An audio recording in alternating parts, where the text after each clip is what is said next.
John, how do you just describe the emotions of this game, and then if you could zoom out a little bit for the season as a whole? Yeah, I think this game obviously fought hard. Every senior, every guy in that room that wasn't a senior, they brought it today.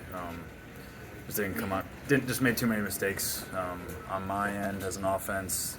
Just all three phases. Just got to had to clean some of that stuff up, and credit to Northwestern. And you're not gonna win throwing 2 interceptions and turning the ball over like that. And you can say what you will about anything in that regard. Like, we fought hard, but I'm proud of the guys, and it's obviously disappointing to end that way, but we fought hard. Seems like the deep balls to Casey were kind of all about communication. I saw you waving to break off deep especially on the first one. Yeah, the first one we went fast, and I think we maybe confused them a little bit. And I don't think the safety maybe got the call or the coverage or whatever. So when the corner trapped, there was no one behind him, so I pointed him to go and just floated over his head. And yeah, he made a fantastic play. And then the one at the end was just, that's a route we work, and that was just good timing and great catch by Casey, and then he did the rest. I had the easy part, but what a performance by Casey Washington today. Talk about a guy that had an amazing journey here, and there's no one more respected in our locker room than Casey Washington, and we've developed a great relationship, and it's just great to see him have a fantastic game. Obviously, we're both extremely competitive, and we want to win. We don't care about having great games. We'd rather get that W, but the way he played today, you can't go out and hire an out. It's the emotions of you guys get that pick six and you have a lead, and then they answer back with the double dip a little bit at the end of the first half and the start of the second. Then Coach B terms. I've learned a little bit here. And then the 2 turnovers there off the special teams. Like, what are the emotions for you guys as an offense on the sideline where maybe it feels like you're building something and then that happens? Yeah, we've had ups and downs all year, so we never flinched one time. If there's still seconds on that clock, we're going to keep fighting, and so we can only control what we do when we're on the field, and so as regards to the special teams, the defense, we're just going to be supportive and cheer them on. It's unfortunate how 2 of those plays went down, but we can only control what we can when we're on the field. So we didn't flinch at all, didn't blink. We knew that if we got an opportunity, we could move the ball. What happened on the first 2-point conversion?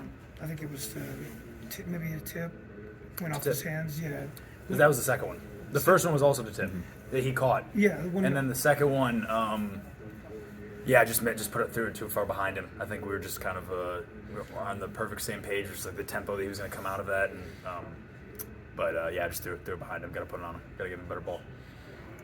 Look, I'm not trying to sugarcoat a loss, John, but these last 3 weeks for you personally seems like kind of a roller coaster and good and then disappointment. How would you summarize what this backstretch of the season has been for you individually? I would summarize it as God works in mysterious ways, and first and foremost, my journey is he's been there, and that's been the root of my journey from the beginning, and landing on my faith. And I remember in the locker room of the Maryland game, there was a tape, and it was Proverbs 3:5, which is about trusting and not leaning on your human understanding, but on God's understanding.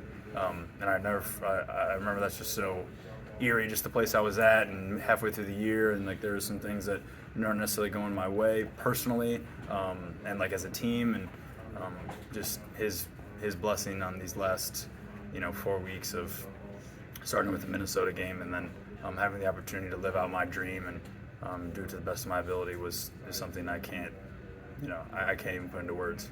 I think 8 of 12 games this year were decided by a single score, and more of those went your guys' way than not. How those that were like you just in every game, but just can't get that final result you're looking for. After 12. I think it's a combo of understanding we don't have to play a 1-possession game every game. Sure. You can beat a team by more than 1 score. It's a weird thought, I know, but no, I'm just kidding.